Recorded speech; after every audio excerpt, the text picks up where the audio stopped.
patience. We, as you know, have a technical difficulty which is not completely fixed, but we're doing a workaround as best we can. So, welcome to the April 29th meeting of the Hadley Select Board and Hadley Finance Committee. Tonight's meeting is to go over the town meeting warrant, and before we get to that, I need to do a little boilerplate language. Pursuant to Chapter 22 of the Acts of 2022 as amended, this meeting is being conducted in a hybrid format. The public has been provided with adequate alternative means of access via Zoom and YouTube this evening, as noted in the posted meeting notice, along with access and participation instructions. As chair, I hereby notify all participants that this meeting is also being recorded by the town through Hadley Media and will be made accessible to the public. In accordance with Mass General Law, Chapter 30A, Section 20F, any person who intends to record or transmit this meeting must inform the chair at this time. Seeing none. Additionally, the virtual hybrid nature of this meeting is for convenience only. The board is meeting in person in a public location. In the event there is technical difficulties, the board will continue its meeting, notwithstanding the lack of the continued hybrid access. With that, tonight on the select board we have Amy Parsons, Jane Nevin-Smith, myself, Randy Iser, Molly Keegan, and David Phil, and then I will let Finance Committee open their side of the meeting and introduce themselves. All right, we call the Finance meeting to order. Tonight we have Paul McCretsky, Harry Vandalowski, Peter Matusko, myself, Amy Fiden, Pam Haig, and Jennifer Saunders James is at the end.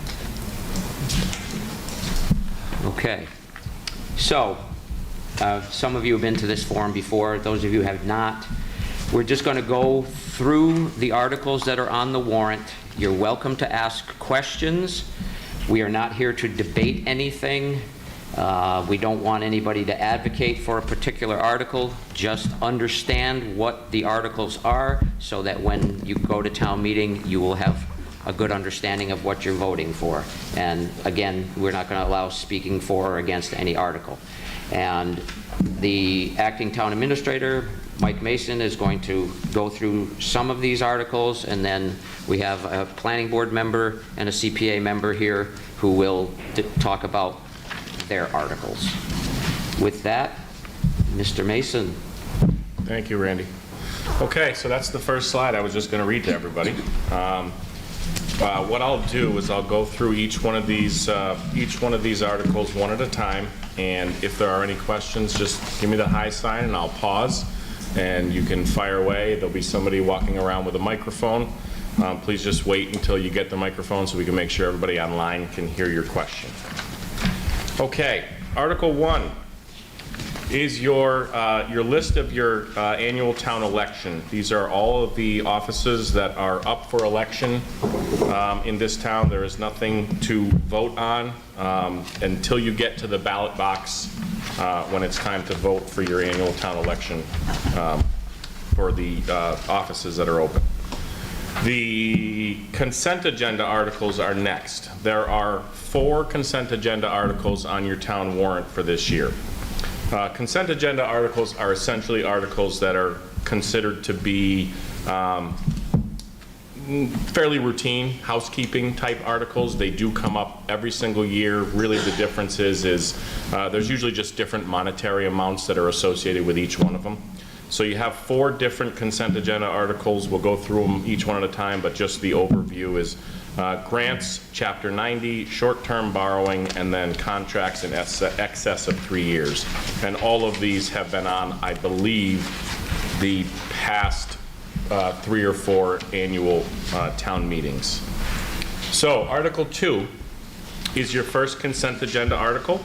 This is a standard article to allow the town to apply for grants or monies, whether it be federal or state. The select board approved this article 500, and the finance committee approved this article 500. No questions? Article 3 is another consent agenda article. This is your Chapter 90 article. For those of you who don't know, Chapter 90 generally has to do with your roadways. whether it be repairing roadways, crack sealing, repaving, painting lines, things like that. For those of you who've been driving around town lately, you'll see that Scott McCarthy has had a couple of your roads repaved recently. They are beautiful, and several of the roads were being crack sealed just today. This article allows for the select board to be able to enter into contracts with the individuals who do that work for us. Both select board and finance committee approved this article 500. Article 4, another consent agenda article. This is for short-term borrowing. This authorizes your treasurer or finance director, who is doing both jobs, seated next to me, to, from time to time, to borrow money in anticipation of the revenue for the fiscal year that is approaching. The Select Board and Finance Committee both approved this Article 500. Article 5 is the last consent agenda article. This is contracts in excess of 3 years. Essentially, this allows this is what the town will allow the town administrator or the select board to solicit and award contracts in terms exceeding 3 years. There's a Mass General Law out there that disallows town administrators or select boards from entering into contracts that are more than 3 years, generally speaking. So what we do annually is ask the town to allow that to happen so that these contracts can be awarded appropriately. And both the Select Board and the Finance Committee voted 500 for this article as well. Article 6. This is not a consent agenda article, but it is an annual request that has come up, I believe, for the last probably 2 or 3 I've seen. Scott, you know how many times we've been asking for this annually? Probably 3 or 4 years now. So I've seen this come up probably 3 or 4 years. This is for water treatment plant filtration membranes, and this is to see if the town will vote to transfer $150,000 from our water reserves to the water plant filtration stabilization fund, so that Scott and the water department can replace these really important membranes that they have to replace from time to time as they get dirty. The Select Board and Finance Committee both vote 500 on this, and again, just a reminder, this is not a consent agenda article, but it does come up annually, and it's really kind of a housekeeping article. Article 7 is your omnibus budget. This is the first of 3 budget articles that you are going to see. For those of you who have been coming to the other public forums that we've had or watching any buy board or finance committee or select board meetings, you know that there has been a lot of discussion surrounding the budget of this town. This is the first of 3, and this is what we are calling your balanced budget, okay? This budget must be passed in order to get to anything further that you want, that as far as an override goes. The key to this budget that you need to know is that this budget includes the reductions that needed to be made to create a balanced budget, which is approximately $1.5 million worth of cuts. Those cuts came from expenses, they came from salaries. We had to cut hours, we cut jobs in half, things like that. So this is the first of 3. And the Finance Committee and the Select Board approved this budget 500, both boards and committees. Good? Okay, Article 8 is supplemental budget number 1. This is the $850,000 override, which has been discussed ad nauseum, I guess is probably a good way to say it. This is to see if the town will vote to support a supplemental budget with the following amounts contingent upon the passage of a Proposition 2.5 override. The funding will be split essentially between 3 different departments which suffered some of the more severe cuts over the course of the last 2 budget cycles.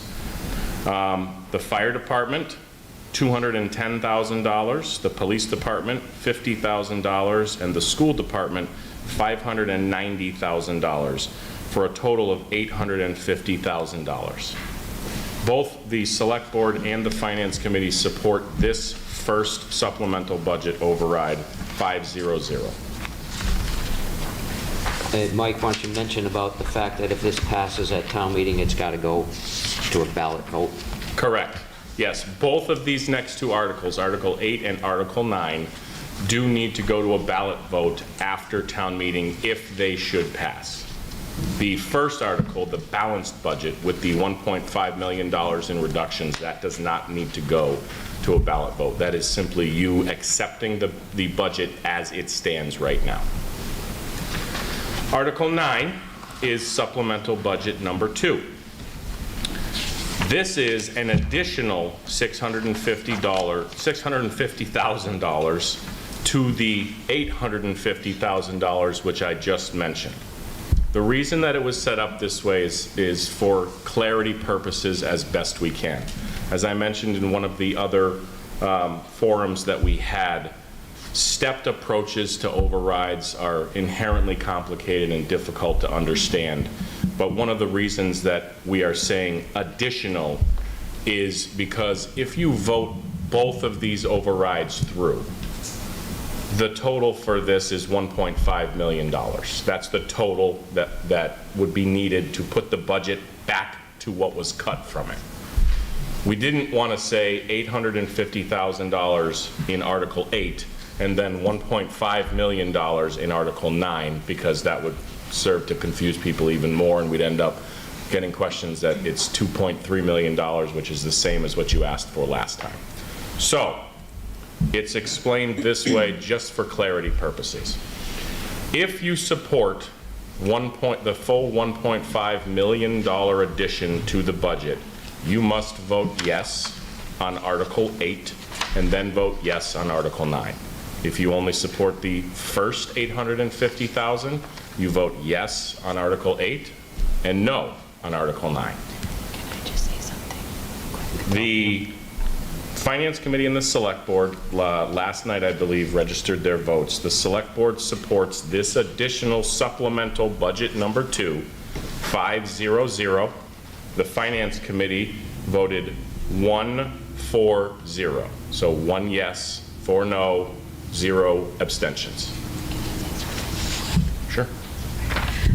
Okay, so I'm actually going to steal Annie's description of this just for 2 seconds. So Articles 7, 8, and 9 kind of all go together, and you have to think about it like you're getting an ice cream cone. So Article 7 is really the cone part, and then Article 8 is the first scoop, and Article 9 is the second scoop. So like Mike already said, the base budget, the cone, has to pass first. And then we get to Article 8, which is your first scoop. But if Article 8 doesn't pass, Then basically, if you don't get your first scoop, you're not getting the second scoop. So if Article 8 gets voted down. That's Humira Cassidy, Chair of the oh, I'm school sorry, committee. yes. Let me apologize. I don't want to deal with the Hopkins students and be like, really, it's okay for you to cheat? No. No, sorry, it was Humira. But it was a great analogy.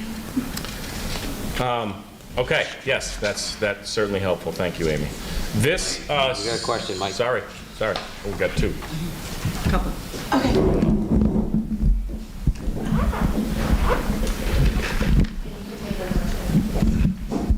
Mike, just a question. In Article 8, you have $210,000 for the fire department. And then in Article 9, it looks like there's an additional $75,000 for the fire as well? Correct. Just, not taking any sides or anything, just curious as to what that distribution accounts for. What if Article 8 is approved? What does that cover? If Article 9 is not approved, what does that not cover in the 75? Yep. And then in addition to that question, the additional funds for inspections, is that fire-related or building department? My understanding of both is that they're funded via the permit fees paid, So I'm just curious as to what the $20,000 is. Sure. All right, let's take the fire department first. So in Article 8, those funds that go to the fire department are to cover 2 more full-time firefighters. It covers the benefits for those 2 individuals, and it covers a small amount of expenses that the fire chief needs to outfit them, essentially. If you go to the spreadsheet that's right up there, the FY27, this is the additional. This covers a additional 3rd firefighter in this budget, and I believe some of the additional yeah, there it is, 5,000. The related gears and supplies for that firefighter. So 2 firefighters in the first one and their ancillary needs, essentially, and then 1 if you vote through the full $1.5 million override. For the inspections department, one of the reductions that we did make from the 1.5 million, the inspections department originally had a full-time building commissioner, a part-time local inspector who does kind of the actual inspections themselves, and then we had a full-time admin who worked in that office who did all of the intake. The first position that was cut was that position down to nothing, correct? It was completely eliminated. It was completely eliminated, and then we had to make another additional cut to that office. We are currently working on regionalization combination with that office, but that 20,000 that's being asked for the inspections department is to add back a part-time admin into that office, because one of the complaints that we get quite often from the inspection department is that the office isn't open enough for contractors to come in or the public to come in and get their permits taken care of. So we're trying to figure out a way to salvage money from a inspector position by doing some type of combination with other towns, working with another community, while also trying to keep the office open longer. Yeah. I would like to address what many people think is true, and that is those offices are not funded by the receipts they get from inspections. Those go into the general fund. And that's true for fire and building. All It's- of their receipts go into the general fund. And Board of Health. And Board of Health and Select Board, all the receipts go into the general fund. We can't hear you over here. I'm sorry. Can I have a microphone? I stole your mic. I said that all of the receipts from the local receipts go into the general fund. They don't fund any positions at all. That's not how it's done. That's not how you do the accounting. Got it? Okay. It's not directly funded that way, so essentially the monies are taken in, they go into the budget, and then each department head will come in and make those requests.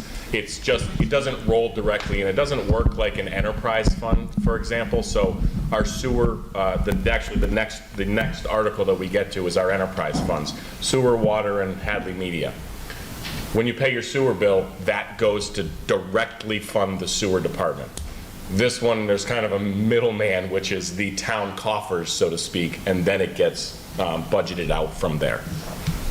So do we have any current understanding of how much is collected in permit fees versus the town expenses for our current inspection services?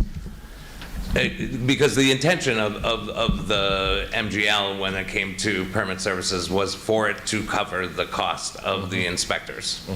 Right? It's not a money-making thing, it's not a money-losing thing. Right. Just curious how we're doing as a town as far as inspection services are concerned and the monies captured via permit fees. The best way, Linda can pull the exact numbers for you, but the 20,000-foot view that I can give you is that we've been on a bit of a roller coaster lately when it comes to inspections. We had a long-time building commissioner who was bringing in fees that outdid what we were spending on the office itself. When I say the office, everybody that worked in the office. He moved on. We brought in another individual. He very quickly became ill and passed away recently, as many of you know. So we had a decline, and we are now working basically kind of in an emergency situation with a part-time, a part-time commissioner. We're trying to stabilize the office right now so that we can get back to where we were, which is pulling in more money than we're spending. I appreciate your answers. Thank you. Kirk's got a question. Kirk?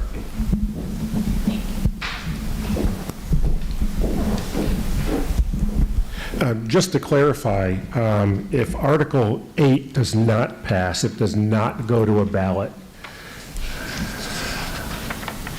Yeah, it does. It does. correct? Well, so, yeah, no, it can go, yes, it does go to a ballot. It may go to a ballot. Has that been selected yet? Yes. The date has been? Yes. Is that the one June meeting I 2nd. missed? So this is what's called an allocation meeting, essentially. Generally speaking, what we were trying to do this time around was have the ballot vote first and then go to the town meeting so that the funds could be allocated to where the select board and the finance committee decided to put them. Unfortunately, too much was going on, ran out of time, missed our deadline. So if it fails, there can still be a ballot, there will still be a ballot vote. If that passes, that is essentially the town telling them that we do want the override. So then it has to come back to another town meeting to be allocated. Before the fall town meeting. I think we can actually do it at the fall town meeting. couldn't we? Okay. I thought there was a time The- limit. Isn't there? There is a time limit. Yeah, another special. Yeah, it would have to probably be a special. Great. Okay, all right, thank you. There's a question up front here.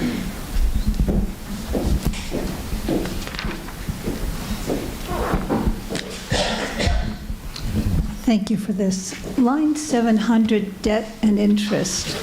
I'm curious, what would happen if Article 9 were not funded in terms of restoring the debt payment plan? But first of all, what is the debt repayment plan?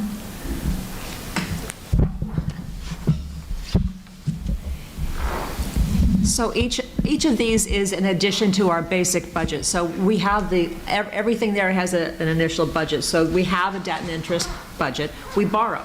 One of the first, in the consent agenda, one of the first articles was authorizing the treasurer to borrow. And then we have to pay it back. So it's paid out of our debt and interest line. We get long-term borrowing, short-term borrowing. So let me just give you an idea of how much it is. About $1.8 million is the amount that we pay in debt and interest. And that includes smaller items like trucks, and also includes the payments for our buildings and the other very large items that several multi-million-dollar projects that the town has ongoing. So that's all wrapped into there. When we had to make the cuts, when we didn't have the money and we had to make the $1.5 million cuts, we did cut I cut $60,000 out of the debt repayment. So there is some flexibility in there for decreasing or not making quite as high a payment as we had planned for. It's not something I like to do, but $60,000 is a job, and we already were losing some jobs, and we're trying to strike that balance in the budgeting as to strike a balance as to what the town needs and what the staffing needs are. So if we get this second override, it's a really good idea to restore to the original payment plan, because each time, if we can increase it back by the $55,000, we're pretty much back to where we are, and that helps our payments to be done sooner, which saves the town in interest, because the longer you carry out your principal without paying it back, the more interest you're paying over time. Also, by wrapping up, by paying down the debt in a shorter period of time, it allows the capital committee to perhaps to have more, to purchase more and have it go into our next round of borrowing. So it increases our borrowing power. Sure. Another question up front. Go ahead, Melinda. You're good. Just want to get clear, if Article 8 and 9 both pass, we'll have 4 firefighters? 3. We'll have 3? Yeah. And if I understand right, the safety recommendation is that there should be 4 at all times. And this is not even... Yeah, it's 3 additional. Okay, so we'll have... We will have 4. 4 for each shift? No. No. He's trying to get back to 2 for each shift. Okay. That's what he's trying to get back to. That's what the board's support. Okay. And if he gets those additional firefighters, that's what he will have. So the ideal is to have 4 at each shift, and we're shooting for 2? Oh, you mean for what the fire chief is saying? Yeah, I don't know what the ideal would be based upon an FPA or anything like that, but what they're trying to get is 2 Okay. for each shift. And just another quick one. My understanding was part of the reason you needed to restore some administrative hours for the inspections was without that, you can't get permits passed and you can't get that permit revenue. Right. Is that right? We have right now in that office, we don't have a single person working full-time. We don't have an administrative assistant to handle any of the intake. We don't have a full-time commissioner, and we do not have a full-time local inspector. There's not a single full-time person in that office, and about less than a year ago, there was 2.5 full-time people in that office. So we have significantly lost staffing in that office, which plays into the loss in revenues. So conceivably, somebody could be coming in trying to pay their permit and there's nobody there to take the money. We do have online payment. Okay. And it's part of the program where they're requesting the permit. So they should be paying when they request a permit. Not everybody does that, and that's not the only kind of revenue that the inspections office does. They also do inspections, the annual inspections of the businesses, and they bill them, and they generally pay. What you need from an administrative person is to follow up when the payment hasn't happened. I know that the assistant treasurer in my office, who works full-time for me, works an additional 2.5 hours to cover downstairs, and she's found a number of things from last fiscal year that were just billed once and not followed up on, and that's a problem for us. I mean, I think, I lose my bills and sometimes don't pay them. I don't think it's not that people aren't paying, it's that there does need follow-up to make sure that reminders and all, and collect that money in so that we get everything that we're entitled to. So it's not a great savings not to have someone in that position to collect everything. Thank you.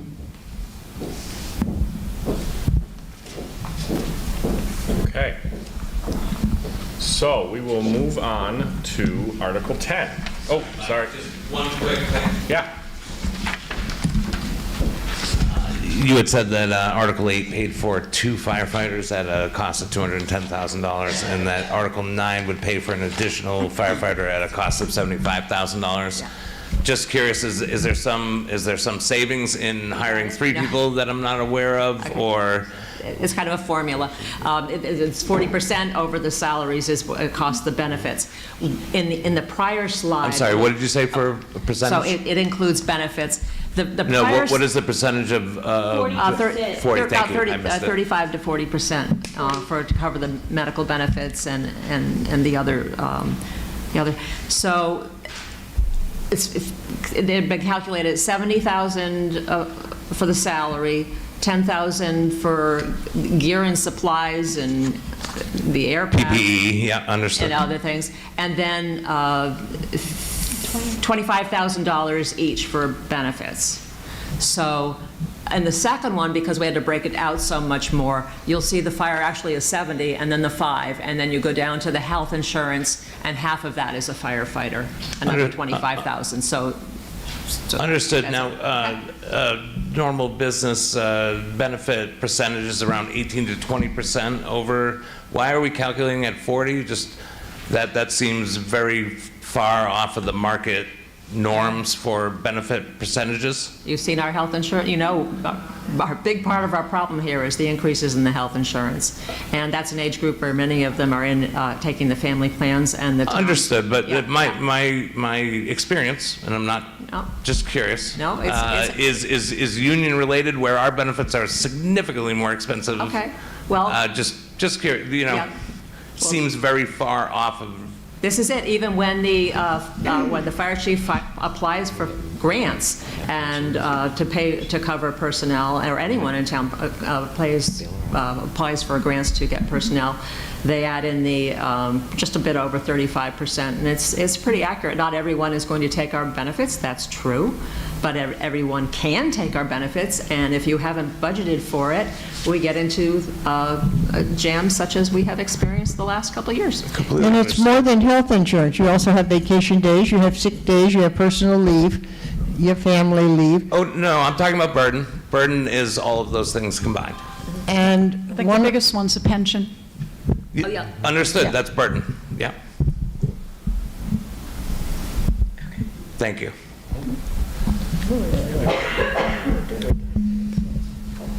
Okay. Article 10 is the next article. These are your enterprise budgets. As we spoke about earlier, there are 3 enterprise budgets, sewer, water, and Hadley Media. These budgets are balanced, and the Select Board and the Finance Committee both approved Article 10-500. Article 11. This is a cleanup prior year capital balances. Every year we go through, we're going to get to we're going to get to some capital articles as we move forward. This is what we call cleanup or turnbacks. These are unspent capital articles from years past. There are 2, one from annual town meeting 23 and one from special town meeting 24. And the Select Board and the Finance Committee approved these turnbacks 500. Article 12 are your capital articles. And we have broken these articles out into 5 separate votes. Paul, did you want to go over these, or do you want me to just run through them? Whatever you want. All right. I'll just run through them, and if there's any details that I missed, just hop in. All So right. Paul is the chair of the Capital Committee. So the first one is 12.1. This is the sewer asset management. This is a $300,000 capital article, and we are going to reach that number for these 6 different items by repurposing the following borrowed amounts for $70,952.82.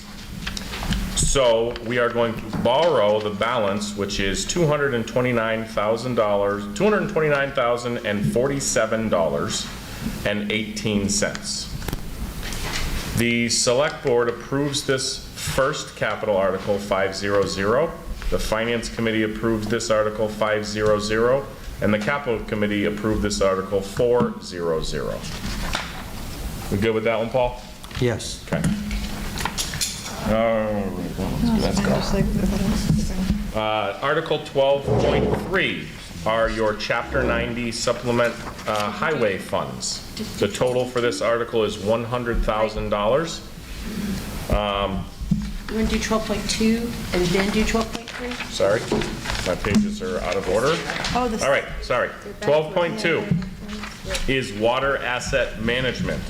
Another $300,000 article, and we are going to repurpose the following borrowed amounts for a total of $11,440.77, and borrowing the balance, which comes to a total of $288,559.23. The Select Board approves this article 500, Finance Committee 500, and Capital Committee 400.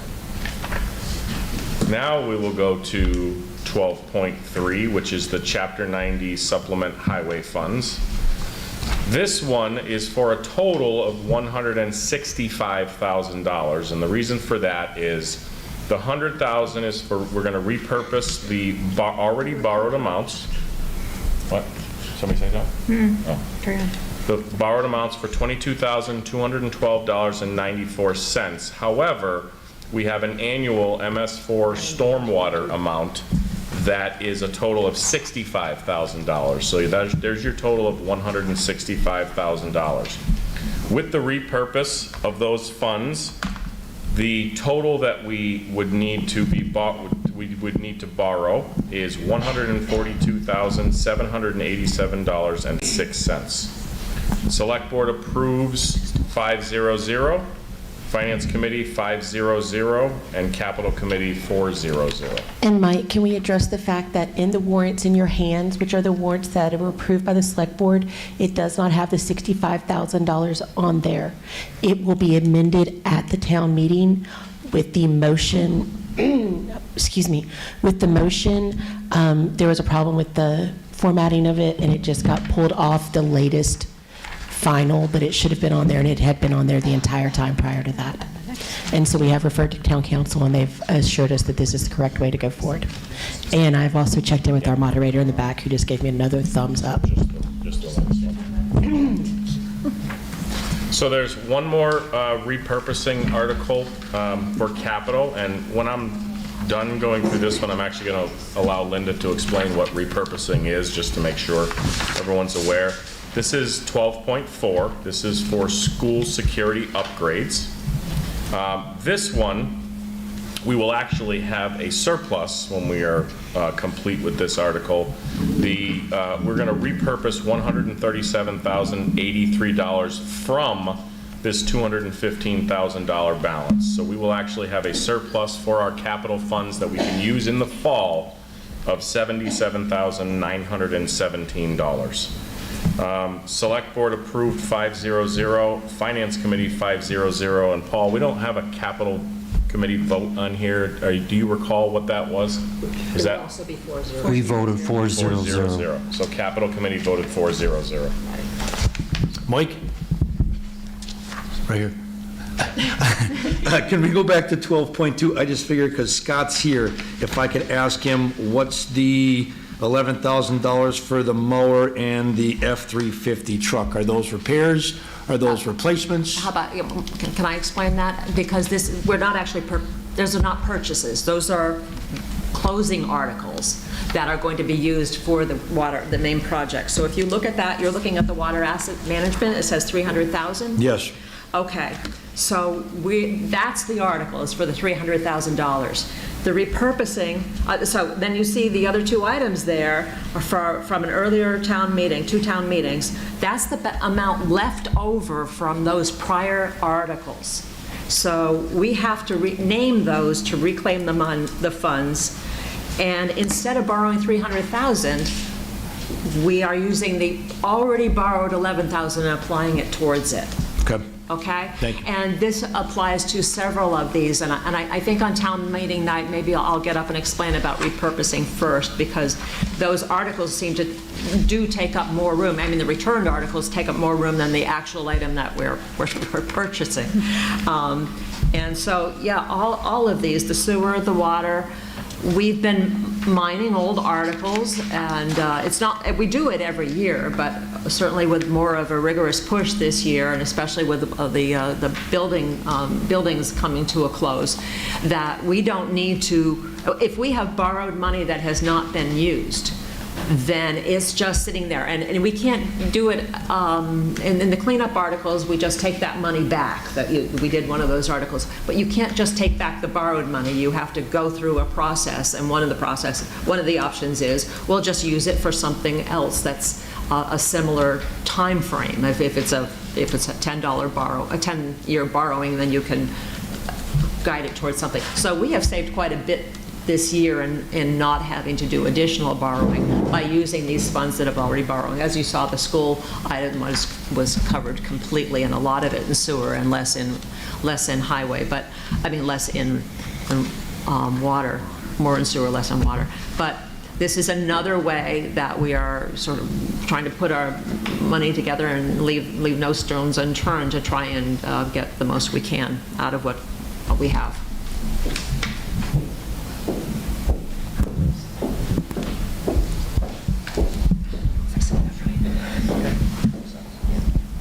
So I was a little bit confused by this too, same thing, Peter, took me a minute to figure it out.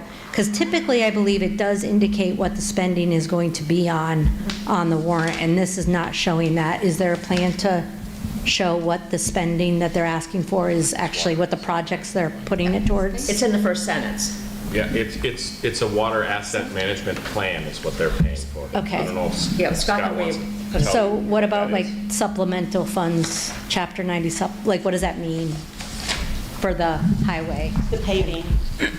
Paving, crack sealing, line painting, road repair, things like that. Okay.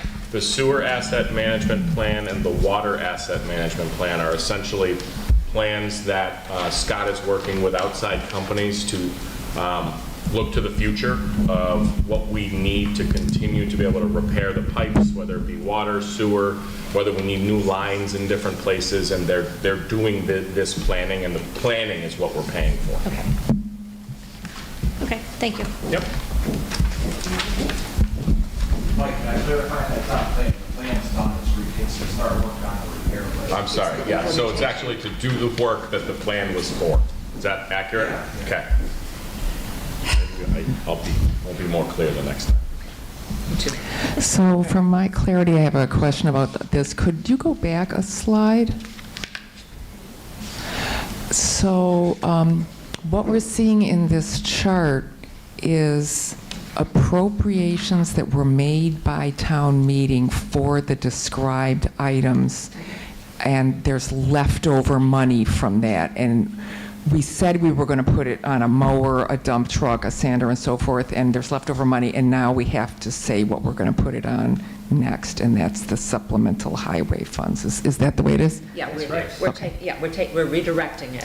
Okay. We're not buying another dump truck and another sander. Yeah, and those are all done. We could get a dump truck for $6,000. We might be buying another. We'll get several. One of the things that happens is when we ask town meeting to allocate money for a mower, we ask slightly more than we believe the price is going to be in case it's gone up, so that if, let's say we were going to pay very cheaply $5,000 for it, and by the time we get to buy it, it's $5,500. We don't have that extra $500. We would have to go back to town meeting. So we always ask for a little bit more, and then it comes back.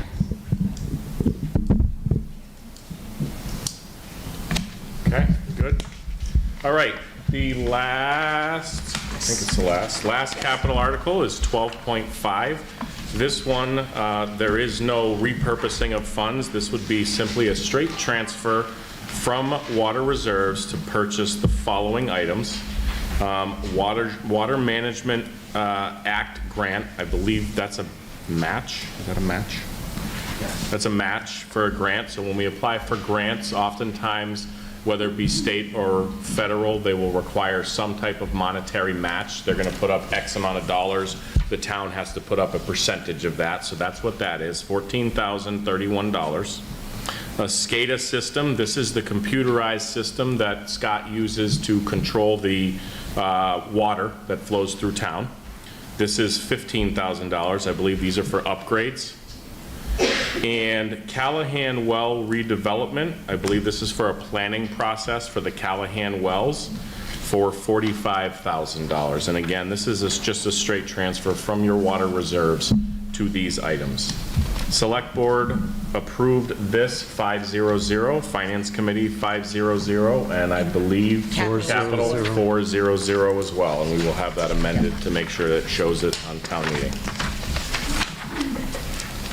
Okay, Article 13, prior year invoices. Again, this is similar to the article about the article in the beginning for the membranes. This can't be a consent agenda article, but it is almost always, unfortunately, an annual article. Sometimes vendors don't get us invoices within the proper budget cycle. Or sometimes, you know, they'll get misplaced and we won't be able, we don't pay them within the proper budget cycle. Mass General Law does not allow you to pay invoices late once you've exited that fiscal year. So the only way to pay it, unfortunately, is to put it in front of town meeting. So we have a $60 invoice in front of you that missed the fiscal year, so we have to pay it this way. Select Board approves 500 and Finance approves 500. Article 14 is the Employee Compensated Time Fund. This is an article which was started probably a couple of years ago. 3 years ago, the fund was started, yeah. 3 years ago, this fund was started. When we have oftentimes longtime employees, or whether it be a retirement or even someone who's just worked here for a long time and they resign, there is oftentimes accrued leave that requires payout, or things that might be in an employment contract that require the town to pay out. Oftentimes, the operational budget for that, where that employee works, cannot cover such a large payment. So what they started doing a few years back is we created this fund to rotate through town meetings and put funding back into to be able to cover those costs. We have, believe, 3 to 4 very long-term employees likely retiring in the next fiscal year. So the math has been done, and it is approximately somewhere in this area, give or take. The fund will remain, so if there is extra, we will likely have to ask for less if there are more retirements in the future fiscal year. So what the town is asking for is $150,000 from free cash, which, again, to remind you all, we are no longer using to fund the operating budget. These are the types of things that free cash should be used for.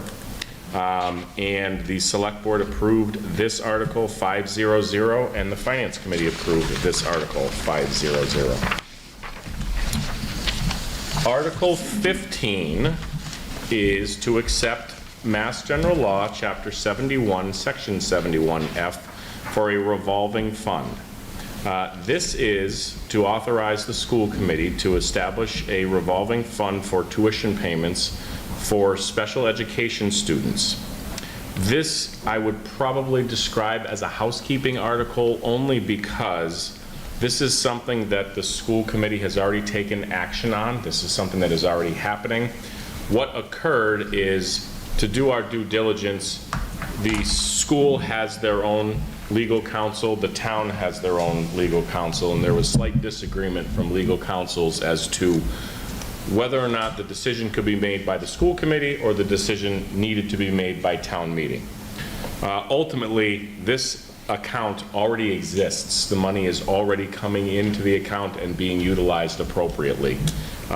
We are just simply doing our due diligence to put it in front of town meeting and asking for you to, we're just being extra cautious, I guess is the best way to put it. The Select Board approves this Article 500, and the Finance Committee approves this Article 500, and either the superintendent or the finance director for the school will be at town meeting to answer any questions if there are any from the audience. You said special education, but here it says non-resident students.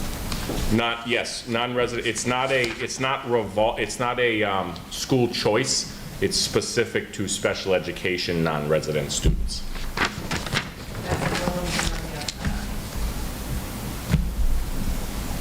Okay, Articles 16 and 17, thankfully, I believe Mary Thayer is going to handle for us. These are both CPA articles, so if you'd like to take it away, Mary.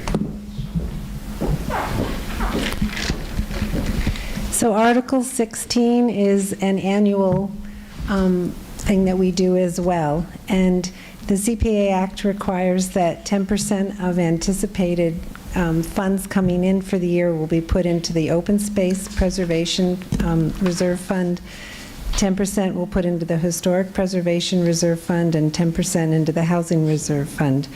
We anticipate about $600,000 coming in, which is the town surcharge. It's the state match, and then it's also earnings on investment.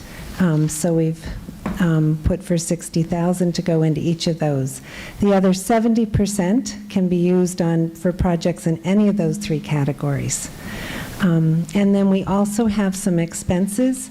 We've asked for $13,400, for $5,000 to be used for any necessary and proper expenses of the Community Preservation Committee. Most of our funds go for the dues for the state coalition, and then the rest, if it's not used, just returns to the CPA fund, and we ask for funds again next year. The $8,400 is for the money for the land use coordinator for our share of that person's salary. So that's what is included in Article 16. This year, we only had one application for annual town meeting, and it's for $9,450,000, and it's for the Friends of Lake Warner to have a comprehensive phosphorus evaluation performed to develop a customized remediation plan for Lake Warner. Mary? Yes. I think you said 900, Oh, sorry. 450,000. Oh, no. 450. Put my decimal point in the wrong place. Thank you, Randy. $9,450. And they will be there to present more information on this at town meeting. And both of these were approved unanimously by the CPA committee, and then I believe they were also voted on by Select Board and Finance. That's right. They were unanimous for both of those boards as well. Any questions for Mary? Yeah. Is the CPA funding, does that come out of our 11.46% property tax, or is it a surcharge on top?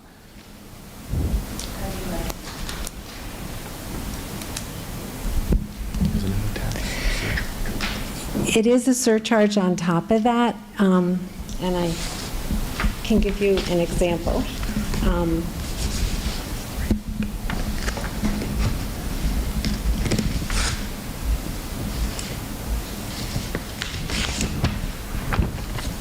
Once I put my glasses on. So the way it works is every property owner in town pays taxes. If it's commercial, the 3% is, you take the value of the property, assessed value, and you multiply it by the 11.46 divided by 1,000, and then that's their property tax. To get the CPA surcharge, it's 3% of that. If it's a residential property, the first $100,000 is excluded. So for example, if the property is assessed at $550,000, and the tax rate is the 11.46, you would take $450,000, because the first $100,000 is exempt, and you divide it by 1,000, multiply it by the 11.46, times your 3%, it'd be an extra $155. If these overrides go through, say someone, bill went up with everything, I don't know, $800, 3% of that would be $24. So that would be the increase in the CPA. Yes, it would be. Of the tax, except it's not quite 3%, because if it's a residential property, the first $100,000 doesn't get included.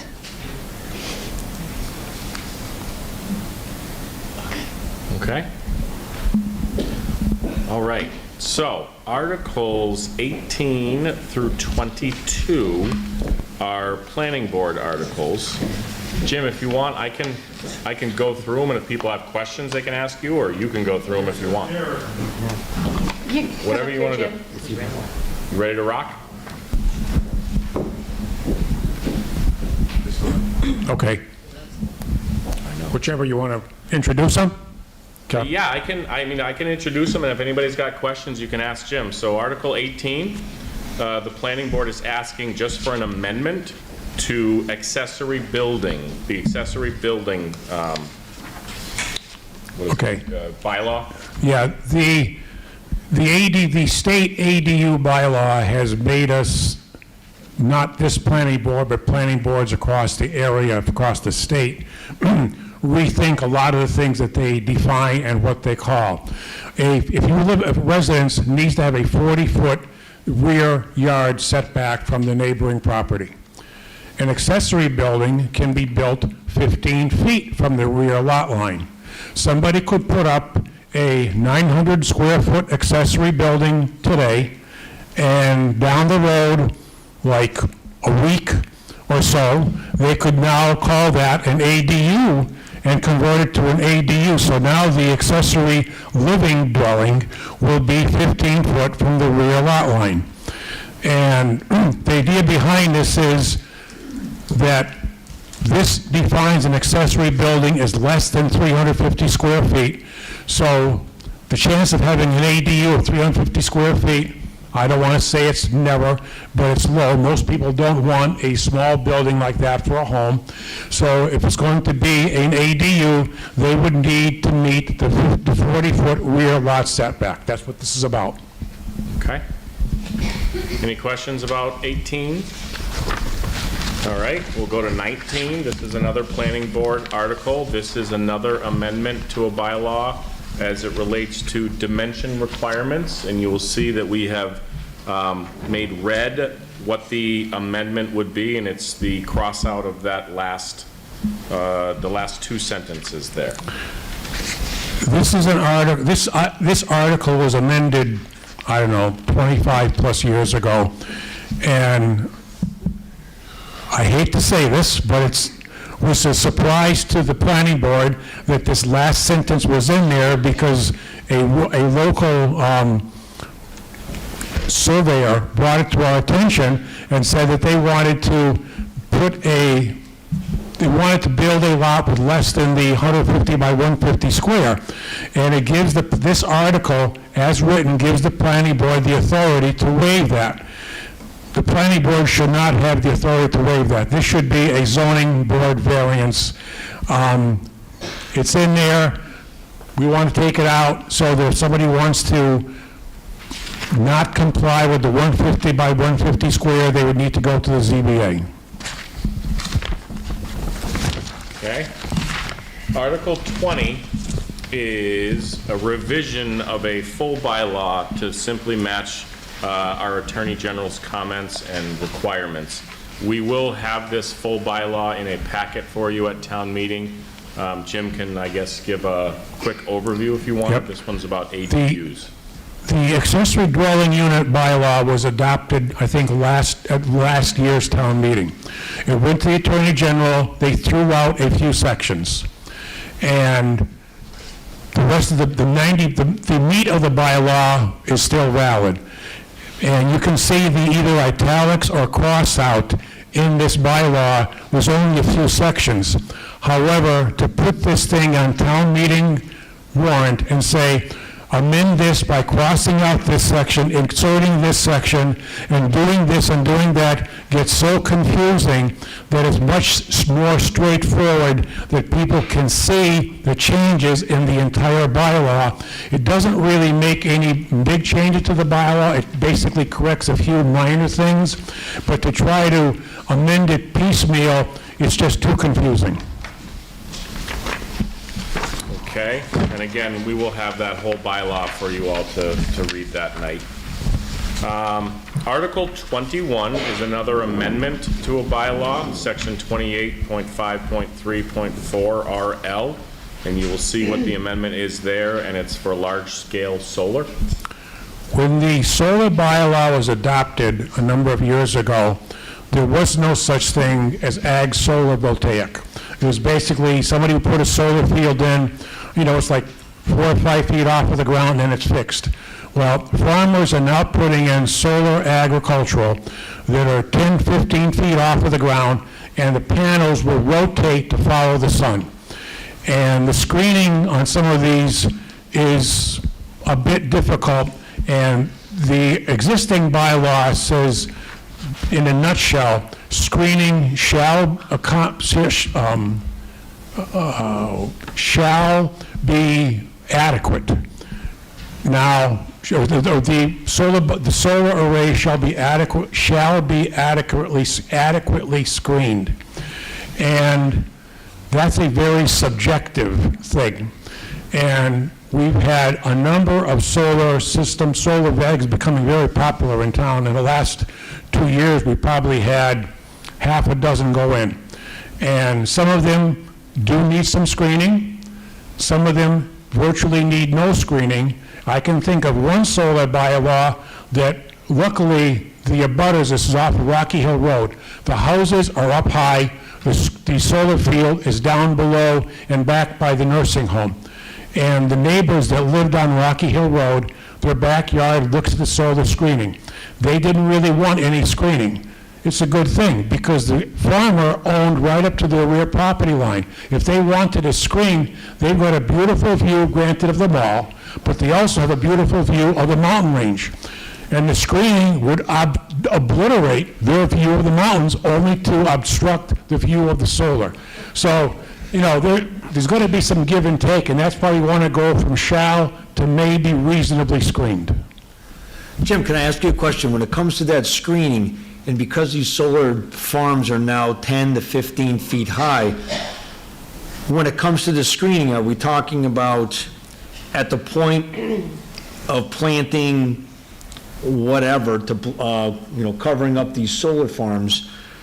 Is it one of those things where you're growing something small and eventually in time it's going to grow up to cover, or at the point of the installation of 10 feet high solar fields that they have to put in these things at 10 feet, or do they have to wait 15 years to wait for it to grow to getting some coverage because they don't like it because you look at these things and there's a devalue of houses, of property, knowing within a certain amount of distance from your homes, devaluing your house property?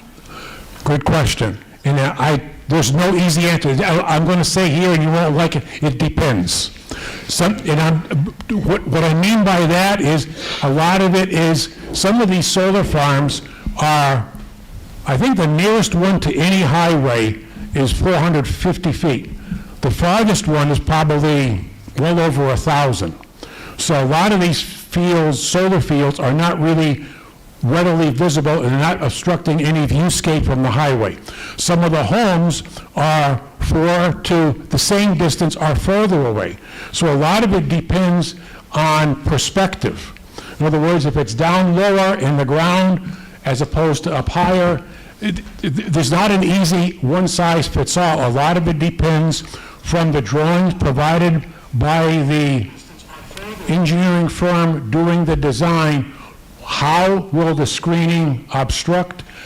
Do the neighbors really care a lot about the screening? How much screening is required is a lot depending on the neighbors are okay with looking at solar panels, some are not. So you're going to take it on a case-by-case basis. That's why we want to go to maybe reasonably screened. Are these solar farms being put on already established APR land, or is this one of those things that's under the 5 acres and they're putting... Currently, solar fields cannot go on APR land. They've got to go on non-APR land. There was, I believe, something before the legislature where they're trying to make it acceptable to put it on APR, but any solar fields, any agricultural solar fields are all non-APR. Thank you.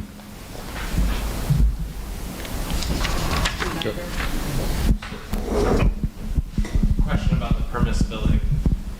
So if you change the permissibility from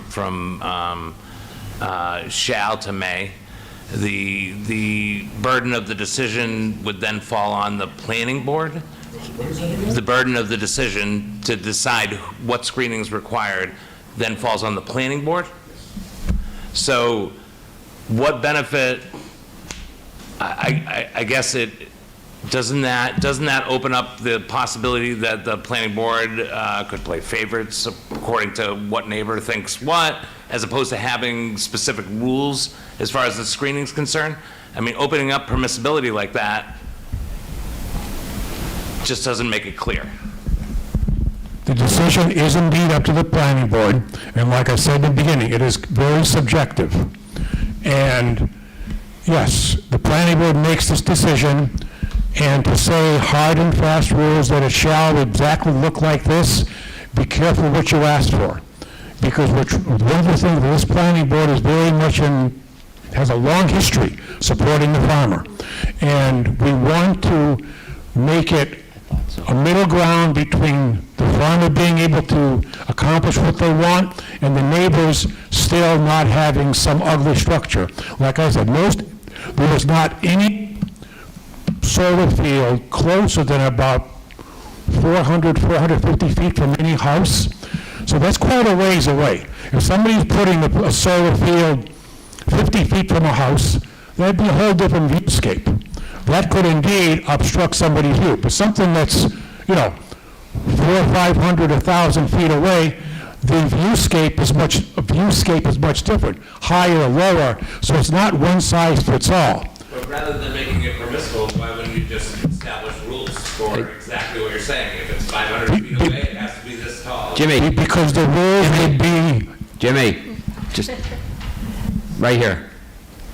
He needs to understand that it's a special permit or a site plan approval process, so all the neighbors within 300 feet get notified. Right. So the neighbors come and voice their opinions, that gets factored into the planning board's decision. They just don't willy-nilly make a decision. I understand. Thank you for that point. Yeah. That clarifies a lot for me. Yeah. I appreciate that. I was just curious as to why we're making it permissible. And the decision, because it's a special permit, can go to the courts. You can't appeal this planning board decision to the court. And that's the fail stop. Understood. Thank you so much. Square scale solar. Right. Okay. Last one. No. Okay. Last one for the planning board is 22, and it's another amendment. This is use regulations, deleting section 5, or note 5, I guess, is what it's called. 570, no, that's, that's note 5. That should be, that is not 575,000 square feet. That is 75,000 square feet in the total. Okay? See what it did. Sorry, Okay. guys. There should be a period between the 5 and the 7, all right? Everybody filled in. Minor correction. Anyways, what this article is about, going to be 20-something years ago, by petition, the article came in to prohibit any building larger than 75,000 square feet total area from being constructed in Hadley. And this was all about the super Walmart being against it, so on and so forth. And this is all about potentially trying to get a larger building, commercial building in town for tax purposes. Right now, we have this bylaw that you can't build anything over 75,000 square feet.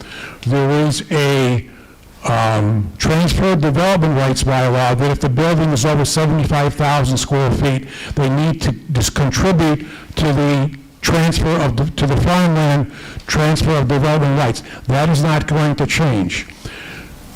The other thing to make note of here, that we have no application, nobody has come to the planning board or the building inspector that I'm aware of looking to put a large building in. Where could a 75,000 square foot building go in? Only on Route 9, and under current zoning, probably not that many places.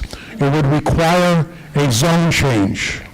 A zone change will require 2/3 town meeting approval. If a developer was going to look at this, they would say, I got 2 big hurdles to jump over.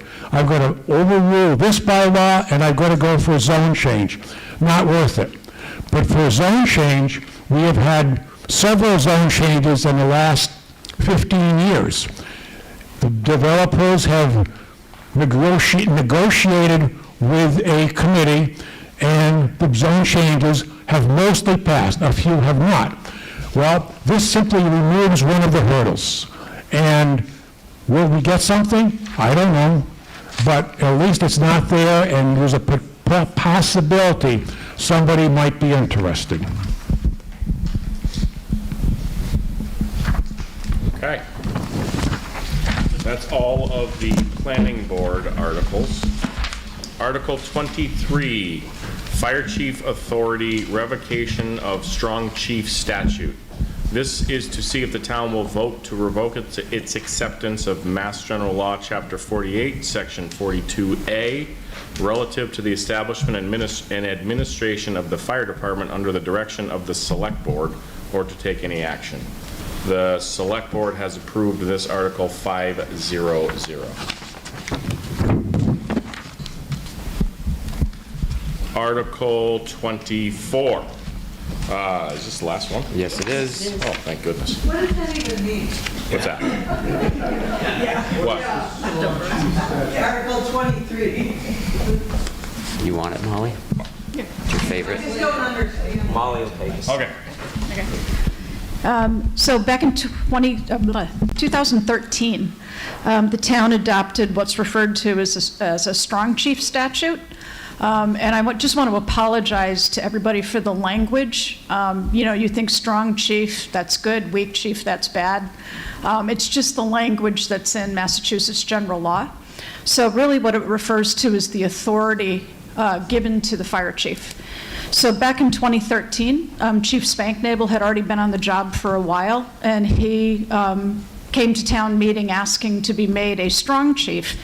And specifically what that refers to is the level of authority that's given to the fire chief. And the language reads that it provides full and absolute authority for the administration, policy, and personnel matters that fall within the fire department.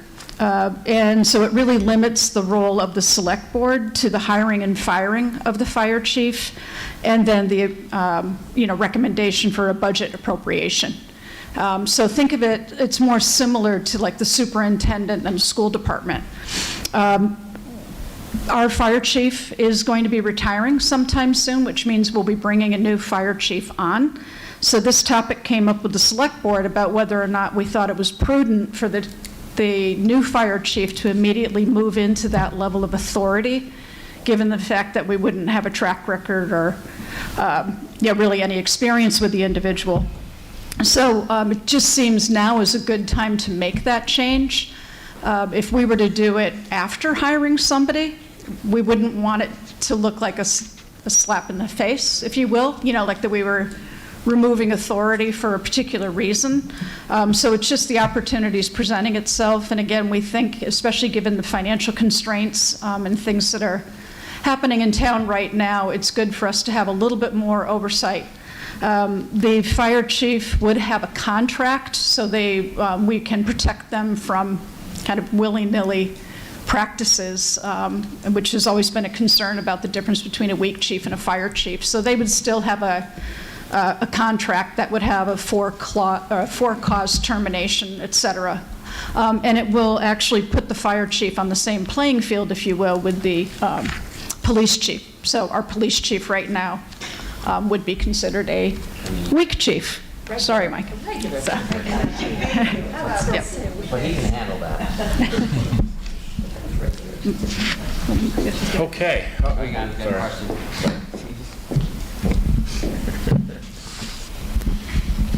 And my understanding is that if you hired a new fire chief and they were on the job for a while and you felt comfortable with them, you could bring the strong chief back in.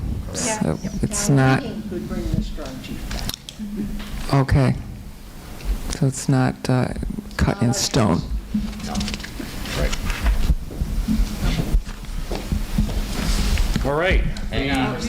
Another one. I'm not. I have a question, and it has to do with this issue about the fire chief. Could someone explain what the difference is in terms of the amount of control or power the fire chief would have? I mean, we're new to this residence, but it just seems to me currently we only have one fire chief, and we really have no other fire people, and it's totally ridiculous.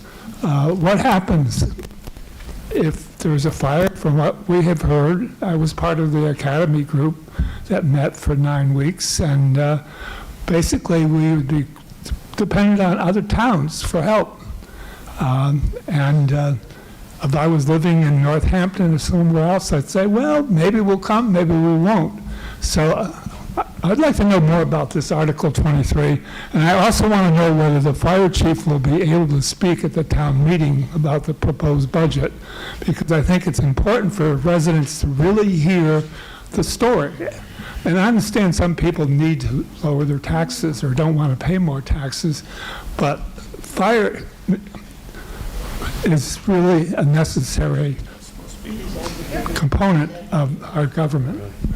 So you're mixing two things, really. So the hiring of additional firefighters to more fully staff our fire department with 2 per shift is what's covered in, I believe, Article 8 and 9 for the override budgets. So this has nothing to do with staffing. This is just talking about the chief's authority. Under a strong chief, we hire the fire chief, the select board hires the fire chief, and gives him or her a budget to work with. And that's pretty much the extent of our authority within the fire department. So they can spend however they want, they can hire and fire however they want, they can basically operate as they please with zero oversight from the select board. Going to a quote-unquote weak chief would bring it more in line with the police department, where Chief Mason, if he wants to operate, or let's say he's spending crazy amounts on overtime, or he's hiring people that we feel are unqualified or are just bad officers, we can say, Chief, what are you doing? Let's fix this. We don't have that ability under a strong chief. We have zero say in what happens with hiring, firing, spending, operations, etc. And that was fine with a fire chief that we knew what we were getting with, right? He was in the department before he became chief. He's been a chief a long time, so we didn't have that problem. But his replacement, we don't know what we're getting and what kind of experience. Hopefully they'll be great, but it's tough to give him that full authority right off the bat. Okay, now. Are you sure? Yeah, I'm sure. Okay. So the last article is Article 24, and this is the prohibition of cryptocurrency automatic teller machines. This is a request for a new bylaw. This was requested by the police department. We have an active bylaw committee that is going through our old bylaws as well as creating new bylaws. This is one of the bylaws that we did request. You can probably guess the police department does investigate, unfortunately, a lot of cryptocurrency frauds and scams that are out there. For those of you who don't know, cryptocurrency are things like Bitcoin, and cryptocurrency machines are basically like ATMs. The difference is you bring cash to this cryptocurrency machine and it will convert it to cryptocurrencies like Bitcoin and things like that. A lot of these unregulated machines are becoming significant problems with scams, especially with our senior citizens. And essentially, anyone that has an ATM, anyone that wants to bring an ATM into their business, malls, Cumberland Farms, whoever, can also bring in a cryptocurrency machine. Because of what we're seeing out there and because of the fact that a lot of different communities are seeing these types of scams, many cities and towns are enacting these types of bylaws to regulate or eliminate the risk of having these machines operating within our jurisdiction. This is simply a recommendation on a bylaw. The town obviously gets to make the decision as to whether or not it would be enacted, but it is, again, this is based on our experience and some of the crimes that we've been investigating, and once cash is converted to crypto, it's over. You have now lost that money. So we've just seen some sad stories and things like that. And these are also very, very difficult to investigate if they can be investigated at all. So this is just simply our recommendation of what we should be doing in our community just to keep these risks down or zero. The Select Board and Finance Committee have both approved this bylaw 500. That is your warrant, but there is one more thing that I've been ordered to do. We have, oh, do I have to do this? Oh, you're right. Shoot, sorry. ADA. So, anyone needing of special accommodations for town meeting, please contact Jennifer. Her email is up there, or you can call the Select Board office. Please try to do this by Monday, May 4th, and we will make sure that reasonable accommodations are made for you. There is also a free child watch at our annual town meeting this year. I believe this is something that has been done in the past, but brought back out for this because our last town meeting where we discussed an override was so well attended.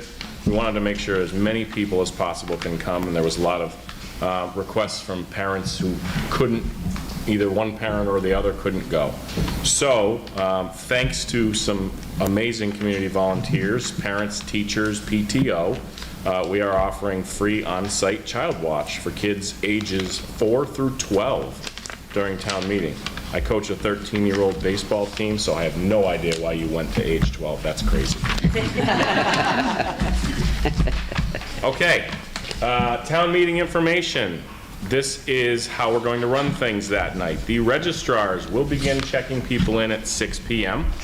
The check-in tables will be in the hallway outside of the gym.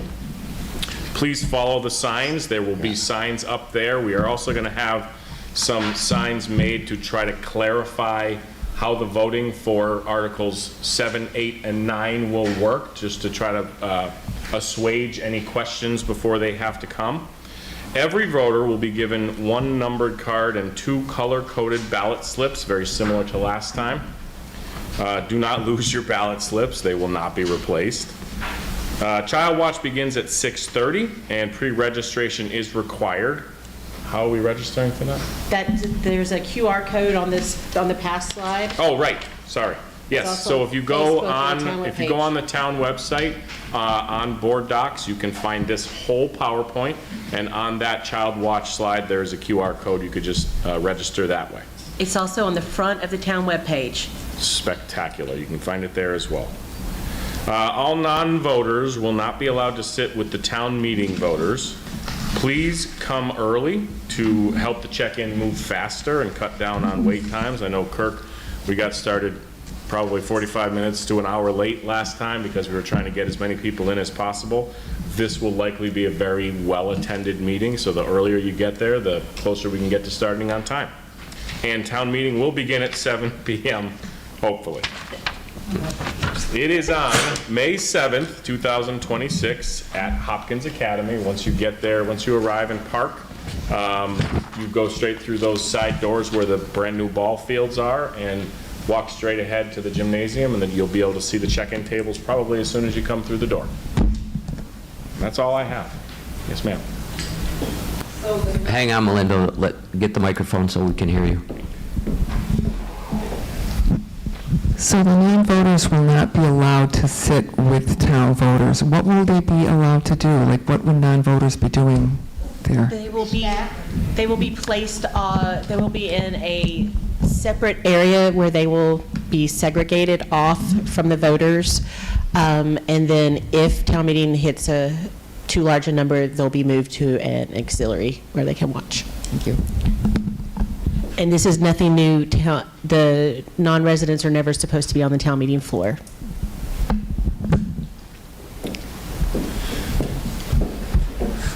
Okay. Okay. Right, that's it. Thank you all for coming. See you on the 7th. Yeah, we're not done, Jennifer, but they are. Okay, you folks are welcome to go. We have to stay. We have one more vote to take.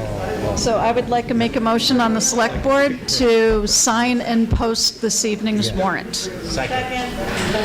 Motion by Molly, second by David. All those in favor? Aye.